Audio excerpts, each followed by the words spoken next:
Hello, my QT students. Welcome to another session, practice session of quantitative aptitude. So let us start the session, and we'll be taking up some questions of various topics. हर एक topic पे देखो syllabus तो cover नहीं कर रहा है, but exam में question we seen in previous year का क्वेश्चंस कि सिलेबस में जो टॉपिक्स नहीं दिए वहाँ से भी कभी कभी बेसिक क्वेश्चंस तो आ ही सकते हैं, जाते हैं. तो ऐसे कुछ कुछ नए टाइप के क्वेश्चंस भी हम लोग कवर अप करते चलेंगे थोड़े थोड़े हर एक सेशन में, सो दैट एग्जाम में अगर कोई नया क्वेश्चन भी आए तो you should be familiar with that. ठीक है, हमने वैसा कोई क्वेश्चन प्रैक्टिस किया हो तो सबसे बेस्ट रहेगा. चलो स्टार्ट करते हैं.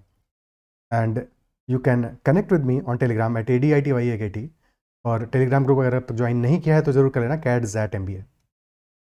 First question of this session. Two trains each of length 250 meters start at the same time on two parallel tracks from point A and point B and approached each other with speeds of 36 km per hour and 44 km per hour respectively. When they crossed each other, it was found that one train has moved 40 km more than the other. तो question हमसे क्या पूछ रहा है, distance क्या होगी ए और B के बीच में. नाउ हर एक क्वेश्चन में pause the video, solve it yourself and then watch the solution. That is the best approach. ठीक है, सो पॉइंट ए से एक ट्रेन चल रही है बी की तरफ, और पॉइंट बी से एक ट्रेन चल रही है ए की तरफ, और speeds given 36 and 44 kilometre per our में. एडिशनली क्वेश्चन हमसे क्या कह रहा है, क्वेश्चन एडिशनली कह रहा है कि दो ट्रेन की लेंथ हमें 250 मीटर्स गिवन है और सेम टाइम पे स्टार्ट हो रही हैं, टू पैरेलल ट्रैक्स पे चल रही हैं और ऑपोजिट डायरेक्शंस में जा रही हैं. तो रिलेटिव स्पीड क्या हो जाएगा, ऑपोजिट डायरेक्शंस में, यानी कि रिलेटिव स्पीड हमारा 36 + 44 ऐड होके होगा. और साथ में एडिशनल इन्फॉर्मेशन क्या है, जब वो क्रॉस करती हैं एक दूसरे को, तो जब भी ट्रेन एक दूसरे को क्रॉस करेंगे यानी कि मीट कर रही हैं एक पॉइंट पे, इजंट इट सो, तो दोनों ने मिलकर total distance A B cover किया है. दोनों ने मिलकर total distance A B cover किया है. And it was found that one train has moved 40 kilometre per hour, 40 kilometre more than the other. तो दोनों ने same time distance, same time cover किया है, जो भी डिस्टेंस उन्होंने कवर किया है.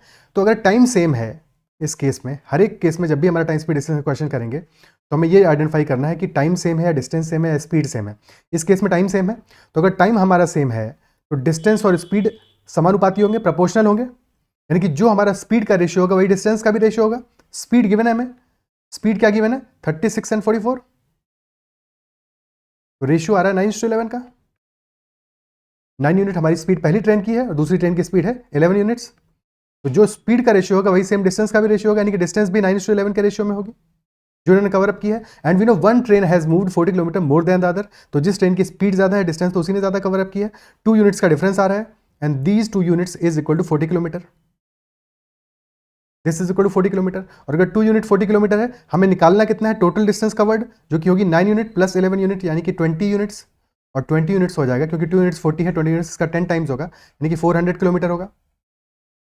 क्या यहां तक बात क्लियर है? Total distance covered will be 400 kilometre. Clear? लेकिन ये क्वेश्चन अभी यहाँ पे खत्म नहीं हुआ है. ऑप्शंस को भी ध्यान से देखो और साथ में क्वेश्चन की इंफॉर्मेशन को भी ध्यान से देखो. क्वेश्चन में हमें लेंथ गिवन है, इजंट इट सो? ठीक है, तो एग्जैक्टली समझने की कोशिश करते हैं कि यहाँ पे आंसर हमारा 400 आएगा, 400.5 आ सकता है, यानी कि उससे 500 मीटर्स ज्यादा आ सकता है, या उससे 500 मीटर्स कम आएगा.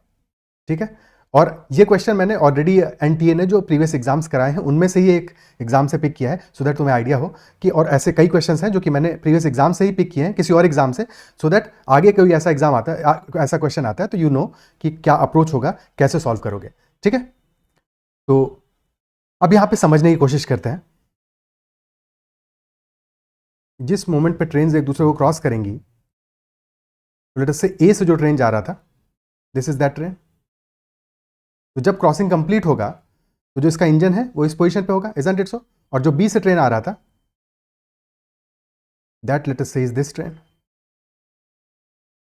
ये आगे मूव कर रहा है और ये इधर मूव कर रहा है. ठीक है, and this is the distance covered by B से आने वाली ट्रेन, इजंट इट सो? क्या ये बात क्लियर है? ठीक है, तो अगर ये पूरा का पूरा हमारा डिस्टेंस 9x है और ये पूरा का पूरा डिस्टेंस 11x है, टोटल हमने 20x की वैल्यू निकाल ली है. बट फर्क क्या है कि यहाँ पे अगर ध्यान दो, 9x में हमारा ये डिस्टेंस भी तो आ रहा है. एक्चुअल में 9x + 11x क्या हमारा ए बी की डिस्टेंस के बराबर है? क्या ये ए बी डिस्टेंस के बराबर है या उससे ज्यादा है? क्योंकि 9x हमारा बेसिकली, अगर ये डिस्टेंस हम मान लें, लेट अस से ये जो डिस्टेंस पहले वाला है, इस डिस्टेंस को तुम मान लो d1, और एक सेकेंड थोड़ा सा बेटर मार्किंग कर देते हैं तो ज़्यादा अच्छा रहेगा. अभी क्लैरिटी नहीं आएगी अदरवाइज। हाँ, अगर इस डिस्टेंस को हम मान लें this is d1 and this distance is d2, ठीक है, तो 9x हमारा क्या है, 9x is equal to d1 plus this distance, और ये डिस्टेंस क्या है, ट्रेन 1 की लेंथ और ट्रेन 2 की लेंथ जो कि है 250 मीटर, 250 मीटर यानी कि d1 प्लस 500 मीटर्स, और 11x हमारा क्या है, 11x is equal to d2 plus L1 plus L2 यानी d2 प्लस 500 मीटर्स, तो 20x हमारा क्या हो जाएगा, 20x हो जाएगा d1 plus d2 plus 1 kilometre, isn't it so, और एक्चुअल डिस्टेंस AB हमारा क्या है, AB is equal to d1 plus d2 plus 0.5 plus 0.5 है, तो 20x की वैल्यू तो मैंने निकाल ली है 400 किलोमीटर, और जबकि AB हमारा इससे 0.5 किलोमीटर कम है, तो दोनों ट्रेन की जो लेंथ है वो हम डबल काउंट कर रहे हैं। जब हम 20x डिस्टेंस निकाल रहे हैं या 400 किलोमीटर डिस्टेंस निकाल रहे हैं तो हमें 0.5 किलोमीटर कम करना पड़ेगा, तो actual answer will B 400 kilometre minus 0.5 kilometre, और ये जो 0.5 किलोमीटर है ये हमारा है length of first train plus length of second train, तो इसकी वैल्यू डिफरेंट होगी तो आंसर डिफरेंट हो जाएगा। Actual answer in this case will be 399.5 kilometre, option C. क्या अप्रिशिएट कर पा रहे हो इस बात को? तो अच्छा सवाल है, बट ये जो बात है अगर इसको ध्यान नहीं रखोगे तो क्वेश्चन का आंसर गड़बड़ कर दोगे। Is that clear? ठीक है, अगर फिर भी डाउट आया है तो एक बार फिर से इस चीज को खुद से बना के, खुद से डायग्राम को समझ के एक बार समझ लो। Clear? Okay, next question, which response is right for the given Venn diagram? Shaded portion जो हमें गिवन है, तो 3 सेट्स हैं हमारे, set A, set B, set C, और this is the shaded portion, और शेडेड पोर्शन क्या है जो कि सेट ए और सेट सी में कॉमन है, यानी कि this will be A intersection C, यानी कि ऑप्शन 1 आंसर आ जाएगा। Is that clear? ठीक है, अगर ए इंटरसेक्शन बी पूछता तो क्या होता, सेट ए और सेट बी में जो कॉमन होता, एज सिंपल एज दैट, यानी कि this portion would have been A intersection B, A union B union C, union तो बिल्कुल आसान होता है, A union B union C, यानी कि सारे के सारे सेट्स को मिला दो, सब कुछ जितना भी पोर्शन है वो सब आ जाएगा, यूनियन में तो सब पूरा टोटल होता है, सम टोटल होता है, तो सबसे आसान है ये, तो ए यूनियन सी। सिमिलरली ए और सी का सारा जो पोर्शन है वो मिला दोगे, ठीक है। बट अगर हमसे पूछता लेट अस से 5 एक और ऑप्शन होता ए माइनस सी, तो क्या करते, तो यहाँ पे अगर ए माइनस सी पूछा होता यानी कि ए और सी में जो कॉमन पोर्शन है उस पोर्शन को हमें उस केस में रिमूव करना पड़ेगा, यानी ए में जो सी का पोर्शन है उसको हम रिमूव कर देंगे, ए माइनस सी का ये मतलब हुआ, ठीक है। तो ए सेट में जो सी सेट का पोर्शन है, यानी कि ये जो पोर्शन है जो कि ए और सी दोनों में कॉमन है, इसको रिमूव करके जितना ए बचेगा that is our response, that should be the shaded portion. तो ए माइनस सी हमारा इस तरह से रिप्रेजेंट होगा। क्या ये बात समझ में आती है? ठीक है, नेक्स्ट क्वेश्चन करते हैं। सिमिलर क्वेश्चन है, ठीक है, we have to think about the right response. अब ये तो अगेन वेरी सिंपल क्वेश्चन, ये क्या है, ए और बी का कॉमन पोर्शन है यानी कि ए इंटरसेक्शन बी है, बट बाकियों को भी देख लेते हैं। A intersection B intersection C क्या होगा, ए इंटरसेक्शन बी यानी ए और बी में जो कॉमन था, और इंटरसेक्शन सी यानी कि ए और बी में जो कॉमन पोर्शन है उसका सी के साथ जो कॉमन पोर्शन होगा, यानी कि जो तीनों में कॉमन है बेसिकली दिस पोर्शन। क्लियर है? तो A intersection B intersection C हो गया, इंटरसेक्शन सी भी सिमिलरली आ जाएगा ए और सी में जो कॉमन है, और ए इंटरसेक्शन बी माइनस सी क्या होगा, यानी कि ए इंटरसेक्शन बी में जो कॉमन पोर्शन था उसमें से जो सी में कॉमन है वो रिमूव करना पड़ेगा, यानी कि माइनस सी कर रहे हो तो क्या पोर्शन आ जाएगा, this portion will be remaining, क्योंकि ये वाला पोर्शन जो है, ये वाला portion this portion, this is common in C, common with C, है कि नहीं? ये सेट सी है, ये ए है, ये बी है, तो ये हमारा काम का पोर्शन होगा। Is that clear? Next question करते हैं।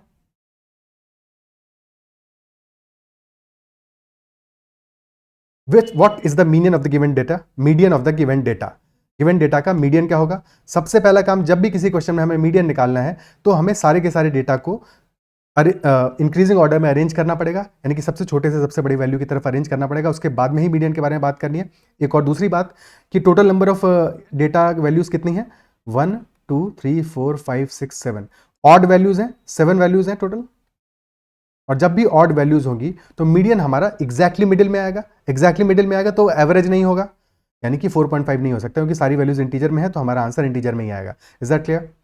ठीक है, तो अब अरेंज कर देते हैं 0 2 3 4, देन आएगा 5 8 एंड 13, 7 वैल्यूज ही आ रही हैं और एग्जैक्टली मिडिल में आ रहा है 4, तो that will be our answer, option C. ठीक है, क्लियर है? कोई दिक्कत? इसके अलावा ऐसे भी सोच सकते हो कि अगर वैल्यूज गिवन है, ज़्यादा वैल्यूज गिवन हो, तो इस तरह से भी सोचा जा सकता है कि क्योंकि हमें इंक्रीजिंग ऑर्डर में लगाना है, तो सबसे छोटी वैल्यू से हमें पता है टोटल 7 वैल्यूज हैं, तो जो फोर्थ वैल्यू होगी वही हमारा मीडियन होगा, है कि नहीं? हालांकि एक्चुअल में एग्जाम में हमें ऑफलाइन पेपर तो मिलने वाला नहीं है, तो हमें तो वैल्यूज को लिखना ही पड़ेगा, तो लिखना पड़ेगा, तो यही अप्रोच बेटर है, यही अप्रोच बेटर है। ठीक है, क्योंकि एग्जाम में पेपर मिलता है तो ज़्यादा आसान होता है कि हम 0 क्रॉस कर देते हैं, फिर 2, फिर 3 और 3 वैल्यूज क्रॉस कर दिए, तो जो अगली वैल्यू है वो हमारा मीडियन होगा। क्लियर? बट ऐसा तो ऑफलाइन में बेटर होता है, ऑनलाइन में तो हमें लिखना ही पड़ेगा, तो यही तरीका बेहतर है। नेक्स्ट क्वेश्चन करते हैं। A gardener was asked to plant flower saplings in rows where each row contains equal number of saplings, यानी कि हर एक रो में जितनी भी सैपलिंग्स है वो इक्वल रहेंगी। ठीक है, हर रो में सेम सैपलिंग्स रखेगा, सेम नंबर ऑफ सैपलिंग्स रखेगा। He try to plant 6 8 10 and 12 saplings in each row, then in each case he is left out with 5 saplings, यानी कि अगर वो 6 सैपलिंग्स हर एक रो में लगाता है तो उसके पास बच जाती है 5 saplings. If he plants 8 saplings in each row, still 5 saplings बचती हैं। 10 भी तो भी 5 बच रही हैं, 12 भी तो भी 5 बच रही हैं, यानी कि जो उसके पास एक्चुअल नंबर ऑफ सैपलिंग्स है, अगर that is equal to n, n अगर हमारा नंबर ऑफ सैपलिंग्स है तो इट इज, चाहे तुम्हारा मल्टीपल ऑफ 6 लो तो 6 के मल्टीपल से 5 ज्यादा है। सिमिलरली अगर लेटर से k1 है, 6 k1 प्लस 5, और यही वैल्यू हमारा 8 के मल्टीपल से भी 5 ज्यादा है, या 10 के मल्टीपल से भी 5 ज्यादा है, और सिमिलरली 12 के मल्टीपल से भी 5 ज्यादा है। तो ये नंबर क्या हो सकता है? 6 8 10 और 12 सबके मल्टीपल से 5 ज्यादा है। तो अगर हम 6 8 10 और 12 का एलसीएम ले लें तो उसके मल्टीपल से भी 5 ज्यादा होना चाहिए। इजंट इट सो? क्या ये बात समझ में आती है? एलसीएम क्या होगा 6 8 10 और 12 का? क्या एलसीएम आने वाला है? 8 इंटू 10 80 तो नहीं होगा, 8 12 इंटू 10 120 एलसीएम आ जाएगा अपना। ठीक है, 6 8 10 12 सबसे डिविजिबल है, यानी कि हमारा जो एन वैल्यू होगा दैट विल बी 120 का मल्टीपल प्लस 5, इस फॉर्म में होगा। क्या ये बात क्लियर है? और जैसे ही ये बात क्लियर है तो मैं तो पता है 120 तो आंसर नहीं होगा, 585 भी नहीं होगा, 245 845 हो सकता है, बट इसके आगे की कंडीशन भी समझ लेते हैं। अगर इतना ही क्वेश्चन होता तो फिर इन दोनों में से कोई भी आंसर हो सकता था, सी और डी दोनों ही हमारे सेटिस्फाई करते, और मिनिमम पूछा तो सी आंसर हो सकता था, या इवन 125 भी आंसर हो सकता था क्योंकि 120 प्लस 5 हो जाता। बट क्वेश्चन हमसे क्या पूछ रहा है? क्वेश्चन पूछ रहा है but when he planted 13 saplings in each row then he was left with no saplings whatsoever. तो अगर वो 13 सैपलिंग्स प्लांट करता है तो हमारा 13 का मल्टीपल आ जाता है टोटल नंबर ऑफ सैपलिंग्स, जो कि 125 के केस में नहीं होगा। 125 is not a multiple of 13। 245 के केस में भी नहीं होगा क्योंकि 260 हमारा 13 इन 20 260 है, 245 भी नहीं होगा, और जब ये भी नहीं होगा तो क्लियरली ऑप्शन डी आंसर होगा। इसके बाद चेक करने की जरूरत नहीं होगी, बाकी ऑप्शन आंसर हो नहीं सकते, सी भी आंसर हो नहीं सकता, तो डी ही आंसर होना है, और क्या आंसर होगा? क्लियर? बट अगर सॉल्व करेंगे तो कैसे सॉल्व करेंगे? यहाँ पे कि हमें 120 के प्लस 5 पता है, इसको अगर हम 13 से डिवाइड करें, if you divide this number by 13, 120 को 13 से डिवाइड करोगे कितना रिमाइंडर बनेगा? 120 हो जाएगा हमारा 117 के, जो कि 13 का मल्टीपल है, बच जाएगा 3 के प्लस 5, और इसको 13 से डिवाइड करने पे 0 रिमाइंडर आना है, तो 117 के तो कंप्लीटली डिवाइड हो रहा है। 3 के प्लस 5 कब डिवाइड होगा 13 से? भाई के इज इक्वल टू 0 पे 5 आ रहा है, फिर आएगा 8 11 14 17 20 23 26, 26 पे डिवाइड हो रहा है, यानी कि k इज इक्वल टू 7 पे डिवाइड हो रहा है, तो k is equal to 7 put कर दोगे, वही हमारा आंसर हो जाएगा मिनिमम वैल्यू के लिए। तो k इज इक्वल टू 7 पे हमारा आंसर आ जाएगा 840 प्लस 5, यानी कि 845। अब ये डाउट दिमाग में हो सकता है कि नेक्स्ट वैल्यू क्या होगी, इसके बाद अगली वैल्यू क्या होगी? तो अगली वैल्यू के लिए k को 7 प्लस 13 पुट करोगे, ठीक है, नेक्स्ट वैल्यू आएगी हमारी k is equal to 7 plus 13 पे, और फिर उसकी नेक्स्ट वैल्यू आएगी 7 प्लस 13 इंटू 2 पे, यानी 7 प्लस 26 पे, and so on. Minimum value आएगी 840 plus 5। Is that clear? Next question करते हैं। See the adjacent figure and find the value of angle A in the semi circle.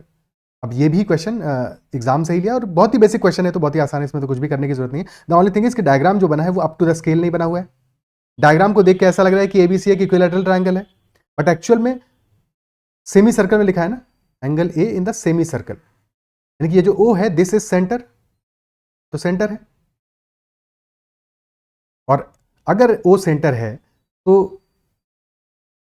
BC is diameter, diameter है, isn't it so? और अगर BC diameter है तो अब यहां पे किसी भी पॉइंट पे तुम एंगल ए बनाओ, एंगल ए हमारा राइट एंगल होगा, चाहे वो किसी भी पॉइंट पे क्यों ना बन रहा हो, कोई फर्क नहीं पड़ता। तो angle BAC will be equal to 90 degrees, because this is a angle in a semicircle, और सेमी सर्कल में बनने वाला एंगल हमेशा एक राइट एंगल होता है।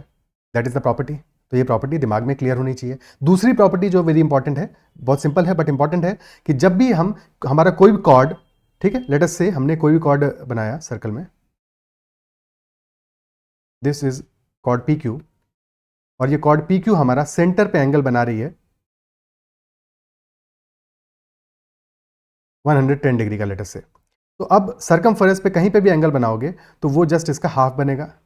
ठीक है, एक सेकंड, ये डायग्राम सही नहीं बन पाया।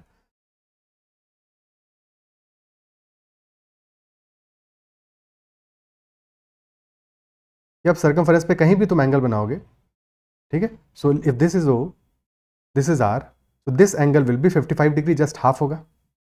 Angle PRQ will be equal to 1/2 angle POQ, and vice versa. अगर हमें सर्कमफेरेंस पे बनने वाला एंगल पता होगा तो भी हम एंगल निकाल लेंगे। सेम चीज यहां पे भी अप्लाई हो रही है। भाई BC हमारा कॉर्ड भी तो है, तो अगर BC को हम कॉर्ड मान लें तो क्लियरली एंगल BDC या BOC जो सेंटर पे बन रहा है वो 180 डिग्री का है, वो 180 डिग्री का है कि नहीं? तो जाहिर सी बात है सर्कमफेरेंस पे बनने वाला एंगल हमारा क्या होगा, 90 डिग्री का होगा।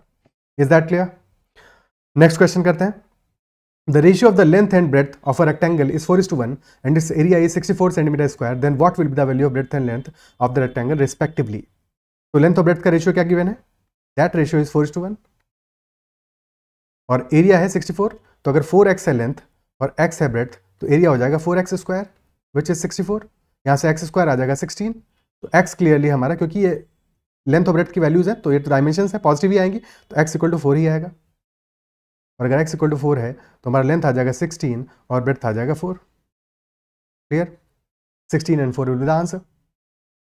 बट यहाँ पे गलती होने का स्कोप क्या है कि अगर तुमने ऑप्शन ए देखते ही खट से मार्क कर दिया तो क्वेश्चन गलत हो जाएगा। क्वेश्चन में पूछा क्या है, लास्ट लाइन पूछ रही है value of breadth and length, यानी कि ऑर्डर डिफरेंट है। तो पहले हमारा ब्रेड्थ आएगा 4, फिर आएगा लेंथ, तो 4 and 16 will be the answer, option B will be the answer.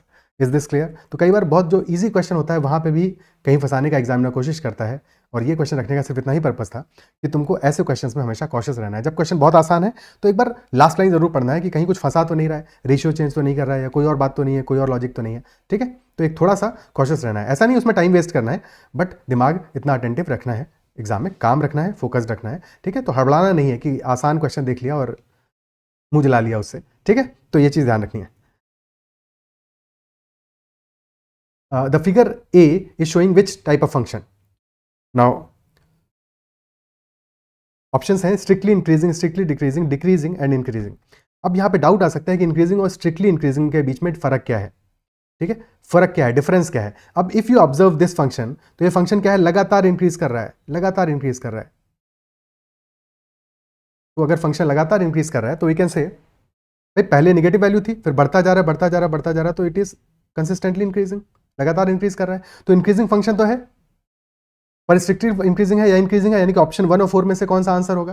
तो जब भी कोई फंक्शन अगर लगातार इंक्रीज कर रहा है बट बीच में कुछ पोर्शन ऐसा है जहां पे कि कांस्टेंट है, कांस्टेंट है, डिक्रीज नहीं किया बट कांस्टेंट है, यानी कि उसने इंक्रीज नहीं किया, ठीक है, तो और फिर इंक्रीज करना चालू कर दिया, तो such a function is a increasing function. Why increasing? Because कुछ पोर्शन पे कांस्टेंट भी है, इंक्रीज किया, कांस्टेंट रहा, फिर इंक्रीज किया।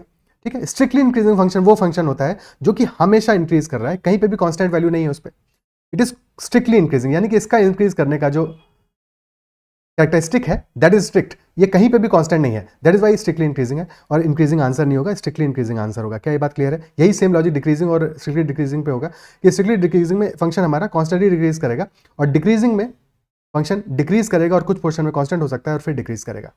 That is the difference. ठीक है, next question. Process of indicating, now this is a very interesting question, बहुत प्यारा सा सवाल है और थोड़ा यूनिक क्वेश्चन है, तो मुझे लगा इसको भी इंक्लूड करना चाहिए।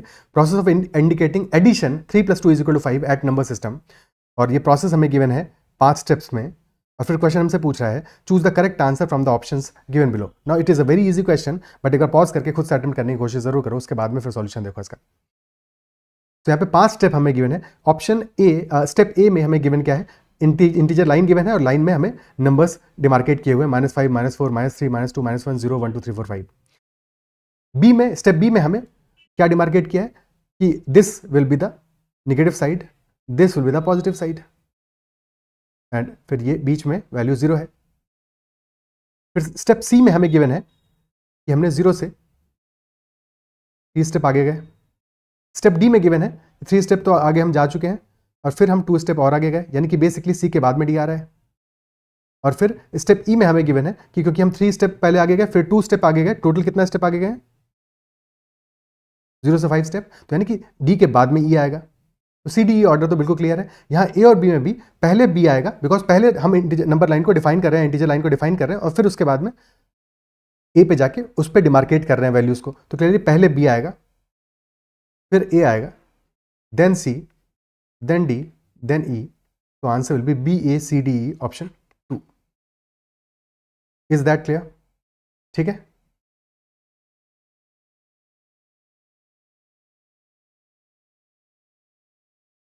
Next question, if the equation 3x² - 10x + 2p = 0 has equal roots, तो वैल्यू ऑफ p क्वेश्चन में क्या होगा? अगर रूट्स इक्वल हैं तो वैल्यू ऑफ p क्या होगा?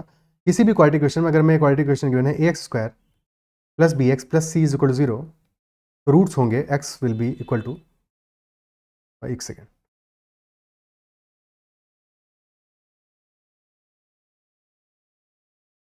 -b ± √b² - 4ac upon 2a, these will be the roots. But question हमसे कह रहा है कि रूट्स इक्वल होने चाहिए, तो रूट्स इक्वल कब होंगे? जब ये जो पोर्शन हमारा आ रहा है प्लस माइनस के बाद वाला, ये पोर्शन 0 हो।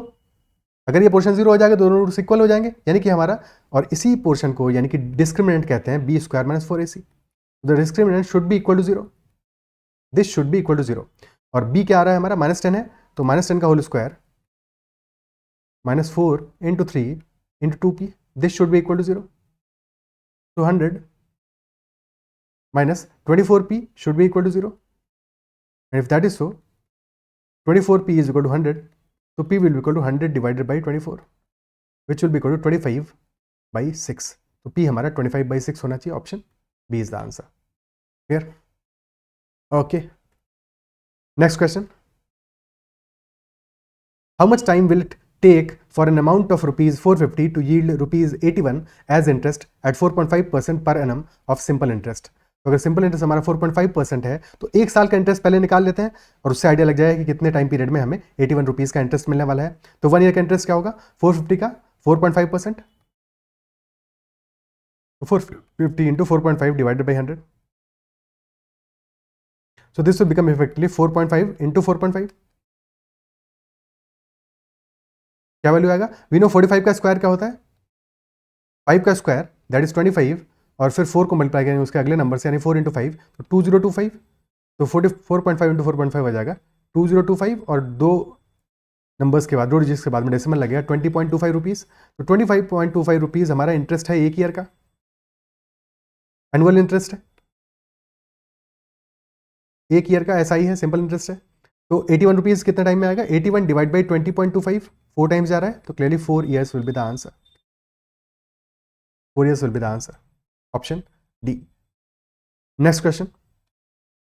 If a certain sum invested on compound interest becomes 3 times in 4 years, then number of years in which this sum will become 27 times at the same rate of interest. तो कितने time में 27 times हो जाएगा? तो अगर initial सम हमारा P था, 3 years बाद में कितना हो जाएगा? This will become 3 times, sorry 4 years के बाद में, 4 years के बाद में this sum will become 3 times, यानी कि 3P हो जाएगा। ओके, अब हमारा प्रिंसिपल 3P हो गया है, तो 3P 4 years के बाद में कितना हो जाएगा? This will B 9P, 3P का 3 टाइम्स, और 9P 4 years के बाद में कितना हो जाएगा? दिस विल बिकम 27P, यानी कि टोटल 12 years में हमारा अमाउंट 27 टाइम्स हो जाएगा, ऑप्शन D. क्लियर? ठीक है, बेसिकली 27 टाइम्स होने का मतलब क्या हुआ, 3 का क्यूब टाइम्स हो रहा है, यानी कि 3 टाइम पीरियड लगेंगे, तो 4 × 3 12 ईयर्स में हो जाएगा.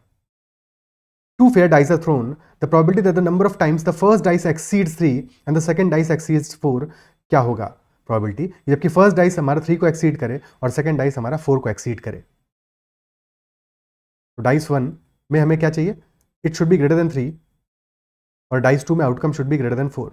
ग्रेटर देन 3 यानी कि 4, 5 और 6 में से कुछ भी चलेगा, और डाइस 2 में ग्रेटर देन 4 है यानी कि 5 और 6 में से कुछ भी चलेगा. यानी कि डाइस 1 में तीन हमारे फेवरेबल केसेस हैं, टोटल केसेस 6 हैं, यानी कि प्रॉबिलिटी हो जाएगी 3/6 कि आउटकम हमारा ग्रेटर देन 3 आए, और डाइस 2 में प्रॉबिलिटी हो जाएगी 2/6 कि ग्रेटर देन 5 ग्रेटर देन 4 आए. तो answer will B 3/6 into 2/6, so that will be 6/36 and hence equal to 1/6. 1/6 will be the answer.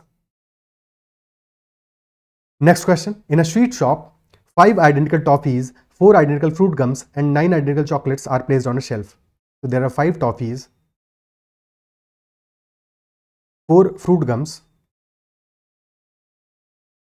5 toffee हैं, 4 fruit gums and 9 chocolates.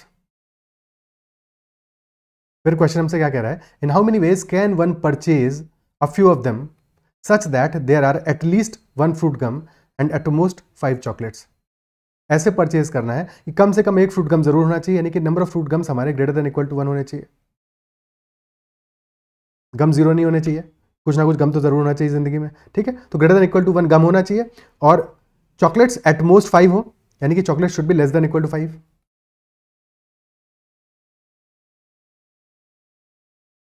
तो टॉफी पे तो कोई कंडीशन नहीं है, टॉफी तो कितनी भी हो सकती है. ठीक है, और कितने तरीकों से हम परचेज कर सकते हैं. तो टॉफी तो हमारा कोई कंडीशन नहीं है, यानी टॉफी हमारा 0 होगा तो भी चलेगा, 1 होगा तो भी चलेगा, 1 2 3 4 5, और क्योंकि सारी की सारी आइडेंटिकल हैं तो या तो 0 टॉफी लोगे, या 1 लोगे, 2 लोगे, 3 लोगे, 4 लोगे, 5 लोगे, यानी कि कितने तरीके हो गए भाई, या तो 0 टॉफी लोगे, 0 1 2 3 4 5, यानी कि टोटल तरीके हो गए हमारे 6. सिमिलरली गम के लिए क्या है, ग्रेटर देन इक्वल टू 1 होना चाहिए, यानी कि या तो 1 होंगे, या 2, या 3, या 4 ऑप्शन है परचेज करने के. और chocolates less than equal to 5 चाहिए, यानी कि या तो 0, या 1 2 3 4 5, यानी कि चॉकलेट्स के लिए 6 ऑप्शन हैं. तो 6 × 4 × 6 आंसर आ जाएगा हमारा 6 × 4 24 × 6, यानी कि 144 नंबर ऑफ वेज हो जाएंगे परचेज करने के. Option D. Is that clear? ठीक है, कोई समस्या? और अगर इसी क्वेश्चन में अगर कोई भी कंडीशन हमें गिवन नहीं होता, क्वेश्चन कहता कि बस हमको परचेज करना है, कम से कम एक सामान परचेज करना है, लेकिन कितने तरीकों से परचेज करेंगे, कोई और कंडीशन नहीं है, कितने भी गम हो, कितने भी चॉकलेट्स हो, कितनी भी टॉफी हो, कम से कम एक जरूर हो, तब क्या तरीका होगा. उस केस में हम क्या करते हैं, 5 टॉफीज हैं, यानी कि 6 तरीके हैं टोटल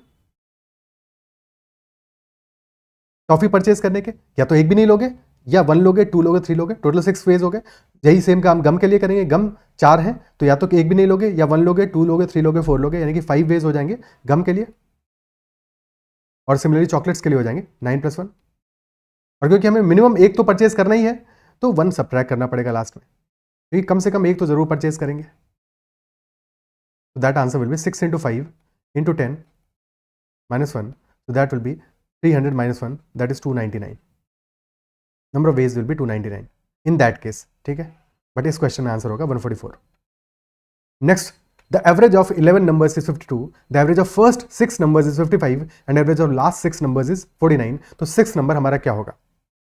अब अगर 11 नंबर्स हमने लिखे हैं, लेट अस से numbers are A1 A2 A3 A4 A5 A6 A7 A8 A9 A10 and A11. तो फर्स्ट 6 नंबर A11 और फर्स्ट 6 नंबर्स हमारे क्या होंगे, A1 से लेके A6 तक होंगे, और लास्ट 6 होंगे A6 से लेके A11 तक, यानी कि A6 हमारा दोनों में कॉमन आ रहा है, दोनों में कॉमन आ रहा है. Is that it so? तो जब हम फर्स्ट 6 नंबर्स का एवरेज ले रहे हैं वो तो 55 आ रहा है, तो अगर एवरेज 55 है तो सम क्या होगा, सम क्या होगा, सम आ जाएगा फर्स्ट 6 का सम क्या होगा, दैट विल बी 6 × 55, और लास्ट 6 का सम क्या होगा, दैट विल बी 6 × 49.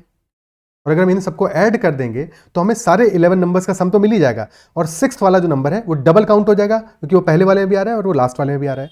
तो बेसिकली सम हमारा हो जाएगा 52 × 11, ये तो सम है सारे के सारे 11 नंबर्स का, और प्लस A6 में भी डबल काउंट हुआ है तो एक बार और एडिशनली काउंट हो गया। तो ये हमारा टोटल इक्वेशन बनेगा। क्या ये बात क्लियर होती है? क्या ये बात क्लियर है?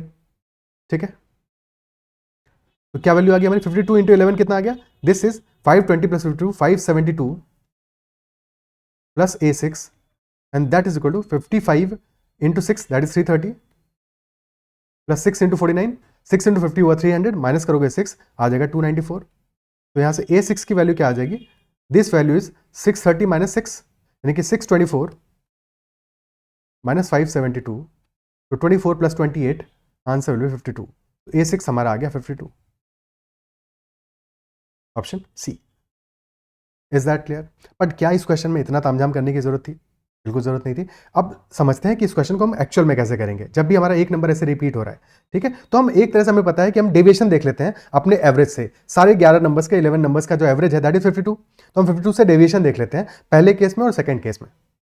ठीक है, अगर हमारे 11 नंबर्स ही होते तो फिर तो डेविएशन हमारा ओवरऑल जीरो आता आगे एंड में, क्योंकि एवरेज 52 है, मतलब यही हुआ डेविएशन जीरो होना चाहिए। डेविएशन यानी कि एवरेज से कोई नंबर कितना आगे है कितना पीछे है। ठीक है, तो हमारा पहले वाले केस में टोटल एवरेज 11 नंबर्स का है 52। अब दिया है 6 नंबर्स जो है फर्स्ट 6, उनका एवरेज आ रहा है 55, यानी कि फर्स्ट 3 प्लस 3 है, एवरेज से 3 ज्यादा है, 52 से 3 ज्यादा है, इजंट इट सो? और जो लास्ट 6 है उनका एवरेज है 49, यानी कि एवरेज से 3 कम है। यहां पे बात खत्म नहीं हुई। ठीक है, ये साथ में ये भी देखना है इस क्वेश्चन में पहले वाले नंबर्स भी टोटल 6 हैं, लास्ट वाले नंबर्स भी टोटल 6 हैं, बट हर क्वेश्चन में ऐसा जरूरी नहीं है। ऐसा जरूरी नहीं है। ऐसा हो सकता है कि पहले वाले नंबर 7 हो और लास्ट वाले नंबर्स तुम्हारे 5 हो, तो दैट इज पॉसिबल। तो हमेशा क्या करोगे, अब जो डेविएशन आया है इसको मल्टीप्लाई करोगे तो जितने नंबर्स हैं, क्योंकि उनका वेटेज है। ठीक है, तो वेटेज से मल्टीप्लाई करोगे तो टोटल डेविएशन कितना हो गया? 6 into plus 3 plus 6 into minus 3, और अभी भी ये वैल्यू कितना आ रहा है? जीरो आ रहा है, जीरो आ रहा है। तो यानी कि हमारा जो 6th नंबर है, क्योंकि वो डबल काउंट हुआ है और जो भी डेविएशन आता वो 6 नंबर में ही आता, तो अगर डेविएशन जीरो आ रहा है यानी कि that 6 number is equal to the overall average, यानी कि 52 के बराबर है। तो आंसर हमारा 52 ही आ जाएगा। Is that much clear? क्या ये बात समझ में आता है? ठीक है, जस्ट इन केस अगर लेटेस्ट से हमारा सेकंड वाला जो एवरेज था वो मान लेते हैं, इस केस को थोड़ा सा डिफरेंट करते हैं। अगर हमारा लास्ट 6 का एवरेज 48 होता तो डेविएशन आता -4, और तब ओवरऑल डेविएशन हमारा हो जाता 6 इंटू 3 प्लस 6 इंटू -4, यानी कि -6। और अगर -6 आ रहा है यानी कि जो हमारा टोटल सम है -6 का डिविजन जो कम आ रहा है वो क्यों आ रहा है? वो क्योंकि 6 नंबर हमारा 2 बार काउंट हुआ है। तो 6 नंबर जो हमारा होता है, यानी A6 की वैल्यू यहां पे क्या आती है? एवरेज से 6 कम होती, फिर 2 -6 होती, यानी कि 46 होती। क्या ये बात क्लियर है? ठीक है, इस क्वेश्चन में तो आंसर 52 है, बट जस्ट इनकेस अगर डिफरेंट होता तो भी हमें क्लियर हो जाता कि हम कैसे अप्रोच करते हैं उसको। Is that clear? क्या अप्रिशिएट कर पा रहे हो इस बात को? ठीक है, अगला क्वेश्चन करते हैं। If a by 2 is equal to b by 3 is equal to c by 4 and that is equal to 2a minus 3b plus 5c divided by k, तो k की वैल्यू क्या होगी? ये क्वेश्चन हमसे पूछ रहा है। ऐसे किसी भी क्वेश्चन में जब भी अलजेब्रा का कोई क्वेश्चन गिवन हो इस टाइप का, मोस्टली क्वेश्चन जो हमने देखे हैं जो एग्जाम में आए हैं, CUET के एग्जाम में आए या NTA जो एग्जाम से पूछता है, कि बहुत बार आप वैल्यूज को अप्लाई करके, और ये तो खैर रेशियो का ही क्वेश्चन है एक तरह से, तो यहाँ पे तो वैल्यूज आप अप्लाई ही करोगे, बट अलजेब्रा का क्वेश्चन भी आता है तो भी बहुत केसेस में वैल्यूज अप्लाई करके हमारा क्वेश्चन सॉल्व हो जाता है, यानी कि एज सच उसमें बहुत टिपिकल अलजेब्रा हमें अप्लाई नहीं करना पड़ता है। ठीक है, तो यहां पे तो खैर स्टेट अवे कोई दिक्कत नहीं है, रेशियो का है एक तरह से। तो a by 2 है, यानी कि a इक्वल टू 2 पुट कर दो, b is equal to 3 put कर दो और c is equal to 4 put कर दो, तो ये क्वेश्चन वैसे ही सॉल्व हो जाएगा। ठीक है, तो a is equal to 2, b is equal to 3, c is equal to 4, तो 2a minus 3b plus 5c that will be equal to k। क्या वैल्यू आ जाएगा? This will be 2 into 2 minus 3 into 3 plus 5 into 4, तो this will be 4 minus 9 plus 20, तो 24 minus 9 that is equal to 15, k is equal to 15 answer आ जाएगा। Clear? Okay, next question. What is the distance between points P and Q in a 2D plane? तो coordinate geometry का एक बिल्कुल बिल्कुल basic जो question है कि दो पॉइंट्स के बीच का डिस्टेंस, इतना तो हमें पता होना चाहिए। ठीक है, सो अगर दो पॉइंट्स हमें गिवन है P और Q, और P के कोऑर्डिनेट्स हैं 1,4, Q के कोऑर्डिनेट्स हैं 4,1, तो जो डिस्टेंस होगा, distance is equal to square root of x1 minus x2 का whole square plus y1 minus y2 का होल स्क्वायर। ठीक है, तो 1 और 4 के बीच का डिफरेंस कितना आ रहा है? क्योंकि हम स्क्वायर कर रहे हैं तो हमें डिफरेंस इंपॉर्टेंट है। ठीक है, तो स्क्वायर रूट ऑफ 1 और 4 के बीच का डिफरेंस है 3 स्क्वायर, और अगेन फिर y कोऑर्डिनेट्स के बीच का डिफरेंस क्या है, दैट इज ऑल्सो 3, तो 3 का स्क्वायर, यानी कि 3 का स्क्वायर प्लस 3 का square, square root of 18, that is 3√2। Distance हमारी आ जाएगी 3√2 यूनिट्स, ऑप्शन डी। क्लियर? ठीक है,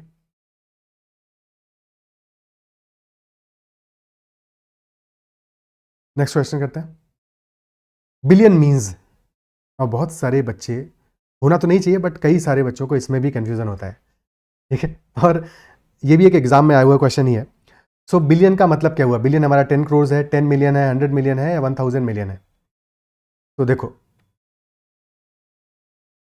एक तो हुआ नंबर हमारा 1000, ठीक है, 1 से स्टार्ट करते हैं, 1, देन 1 से के बाद आया 1000, 1000 के बाद आया मिलियन, मिलियन के बाद आया बिलियन, और बिलियन के बाद में आएगा ट्रिलियन। इसके बारे में बड़ी बात चल रही है इंडिया में, ट्रिलियन इकोनॉमी है कि नहीं? तो 1025 ट्रिलियन या जितने भी ट्रिलियन की बात करो, ठीक है, तो 1000 मिलियन बिलियन ट्रिलियन, 1 तो 1 है, 1000 यानी कि 10 का cube, which is 1000, 3 zeros after 1। Million is 10 to the power 6, यानी कि 1 फॉलोड बाई 6 zeros, ठीक है।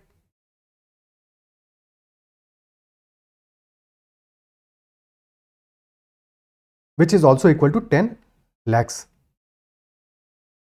and billion is 10 to the power 9, यानी कि 1 followed by 9 zeros,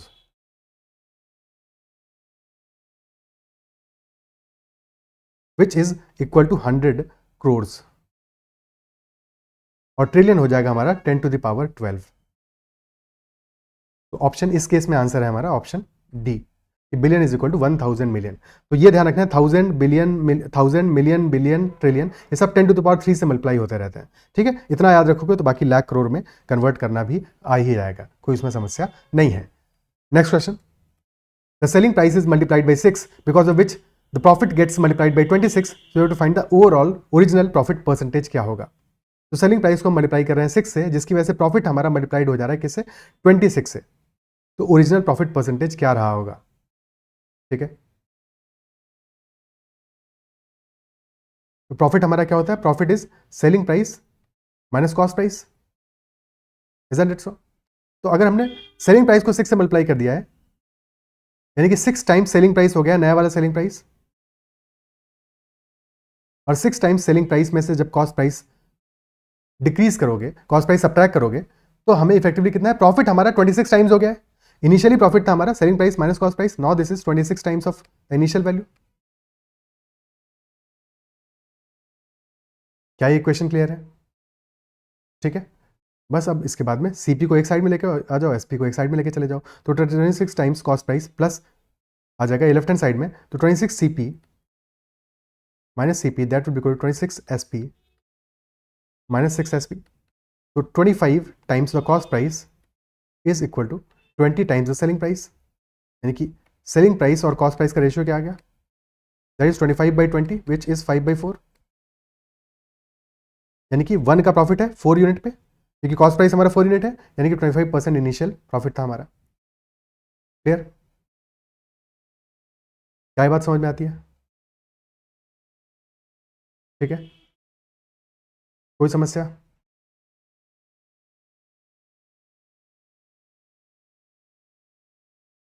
okay,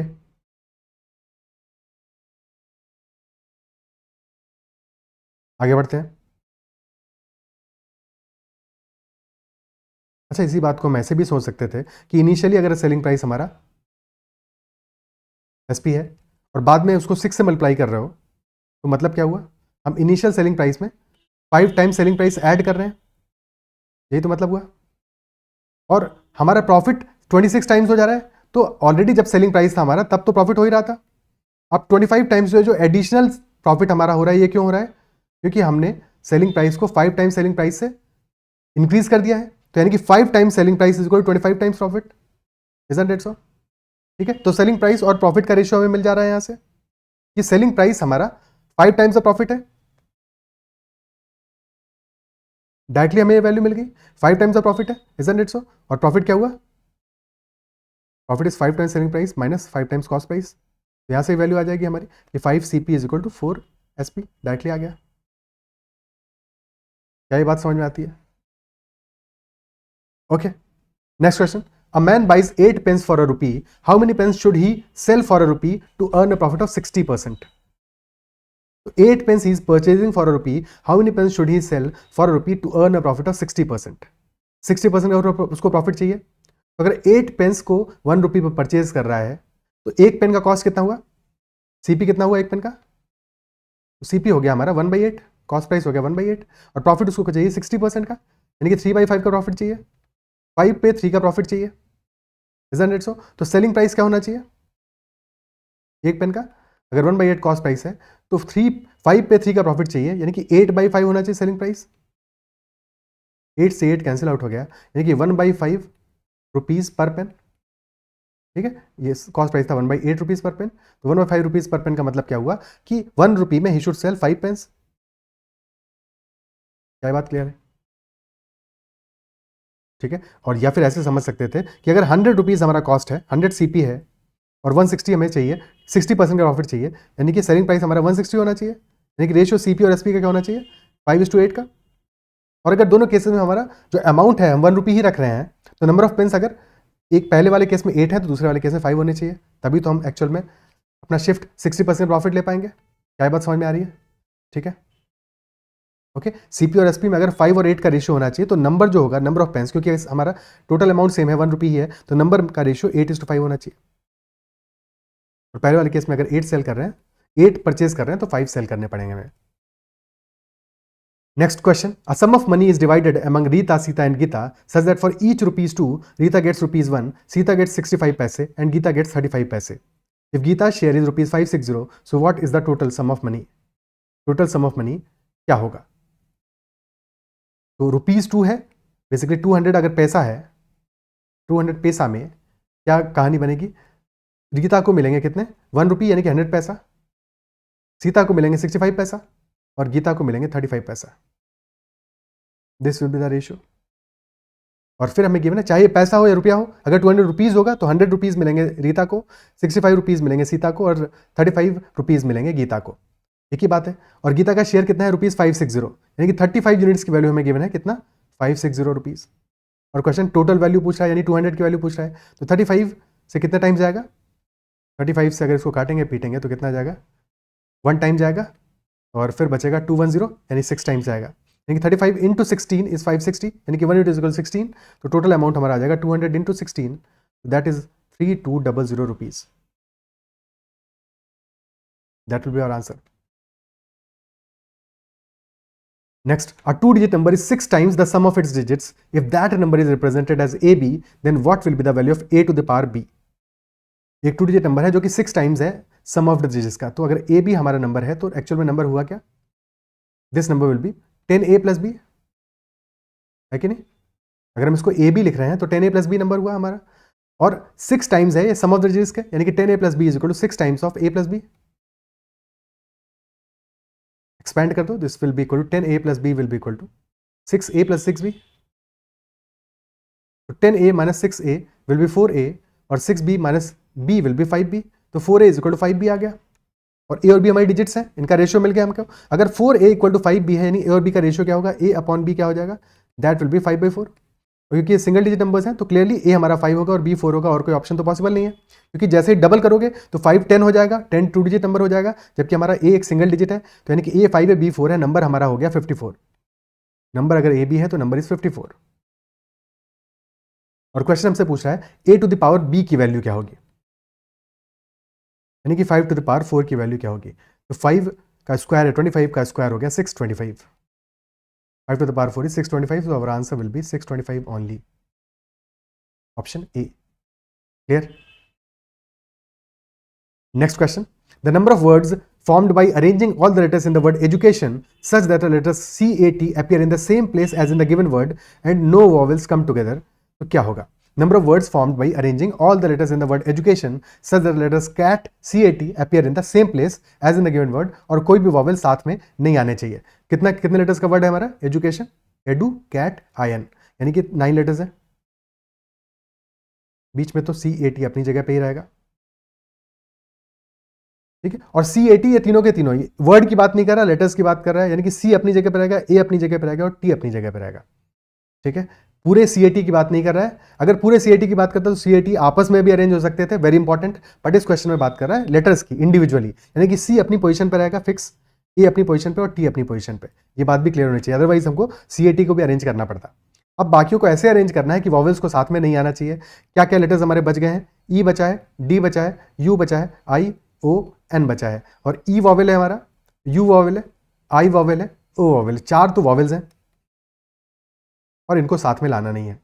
total 6 बचे हैं, जिनमें से कि 4 तो वॉवेल्स हैं, मेजॉरिटी तो वॉवेल्स की है, इनको साथ में नहीं रखेंगे, कितनी बड़ी समस्या है कि नहीं, कि जो मेजॉरिटी में है उनको साथ में रख नहीं सकते, तो कैसे रखेंगे?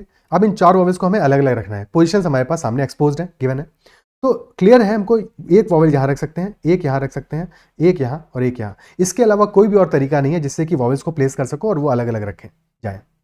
क्या ये बात अप्रिशिएट कर पा रहे हो? 4 वॉवेल्स हैं, 4 ही पोजीशंस है हमारे पास, तो कहीं पे भी कोई सिलेक्शन नहीं करना है, एग्जैक्टली इन्हीं 4 पोजीशंस पे हमें वॉवेल्स रखने हैं और बचे हुए दोनों पोजीशन पे हम रखेंगे कॉन्सोनेंट। तो 4 पोजीशन पे 4 वॉवेल रखने के तरीके हो जाएंगे 4 फैक्टोरियल, और बची हुई 2 पोजीशन पे 2 कॉन्सोनेंट रखने के तरीके हो जाएंगे 2 फैक्टोरियल। तो आंसर आ जाएगा हमारा 24 into 2, that is equal to 48 ways. क्या ये बात क्लियर है? ठीक है, अप्रिशिएट कर पा रहे हो, समझ में आ रहा है? ओके, नेक्स्ट क्वेश्चन करते हैं। Next is, in how many ways can the letters of the word education be arranged such that vowels are in the same order? Vowels का ऑर्डर सेम है इस बार, consonants are in the same order, order same है, but no two consonants are next to each other, यानी कि consonants को आप साथ में नहीं रख सकते हो, वॉवेल्स को साथ में रख सकते हो, यानी कि 1-2 वॉवेल आ जाएंगे तो चलेगा, कोई दिक्कत नहीं है, समस्या नहीं है अपने पास, लेकिन कॉन्सोनेंट साथ में नहीं आने चाहिए, क्लियर। और वॉवेल्स का ऑर्डर सेम होना है, यानी कि सबसे पहले हम क्या करेंगे, वॉवेल्स को रख देते हैं EU A I और O, क्योंकि ऑर्डर सेम ही होना है तो एक ही तरीका रखने का, रख दिया हमने। अब इसके बाद में कॉन्सोनेंट इस तरह से रखने हैं कि साथ में नहीं आने चाहिए, no two consonants are next to each other, order consonants का भी सेम ही रखना है, DCTN, ऑर्डर सेम है, क्लियर है, लेकिन हमें 4 पोजीशन सेलेक्ट करनी पड़ेंगी, और कहां पे रख सकते हैं? दीज आर द पोजीशंस, एक एक रखेंगे इन पे। कितनी पोजीशंस है हमारी? 1 2 3 4 5 6 पोजीशंस है, और 4 हमारे पास कॉन्सोनेंट्स हैं, 4 कॉन्सोनेंट्स है, यानी कि 6 में से हमें 4 पोजीशंस को सेलेक्ट करना पड़ेगा, 64 तरीके से will be selecting those positions. पहले तो वॉवेल रखने का तरीका हो गया, फिर ये सिलेक्शन हो गया किसका? Selection for consonants, for positions for consonants. और इसके बाद में हमें पता है कि कॉन्सोनेंट्स का ऑर्डर भी एक्जैक्टली सेम रखना है, तो रखने का तरीका तो एक ही है। जब तुमने मान लो कि फॉर एग्जांपल अगर तुमने ये पोजीशन ये पोजीशन ये पोजीशन और ये पोजीशन सेलेक्ट की, तो हमें पक्का पता है यहाँ D रखेंगे, यहाँ C, यहाँ T, यहाँ N, क्योंकि ऑर्डर सेम रखना है, तो रखने का तरीका अभी भी एक ही है।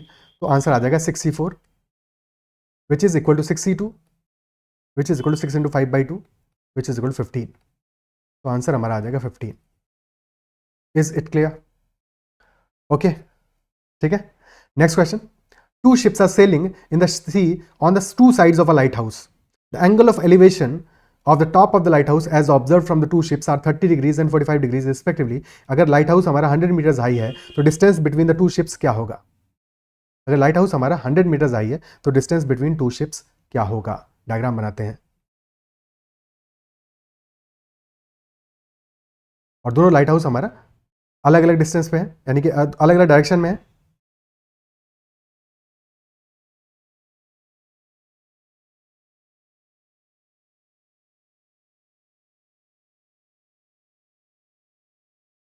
एक एंगल ऑफ एलिवेशन 45 डिग्री है और दूसरे का है 30 degrees.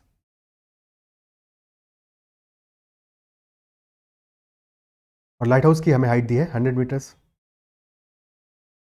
This is 100 and this obviously is a right angle triangle, ठीक है। तो ये तो राइट एंगल ट्रायंगल है हमारा, लाइट हाउस को थोड़ा सा और अच्छे से बना देते हैं, ठीक है। ऊपर लाइट भी लगी हुई है जो चमक रही है।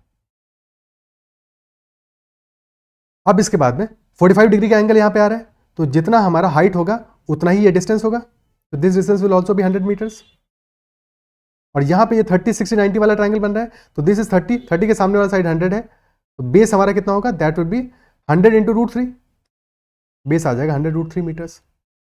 और क्वेश्चन में total distance between two ships पूछा है, एक शिप यहाँ पे है, एक शिप यहाँ पे है, तो डिस्टेंस आ जाएगा हमारा 100 + 100√3।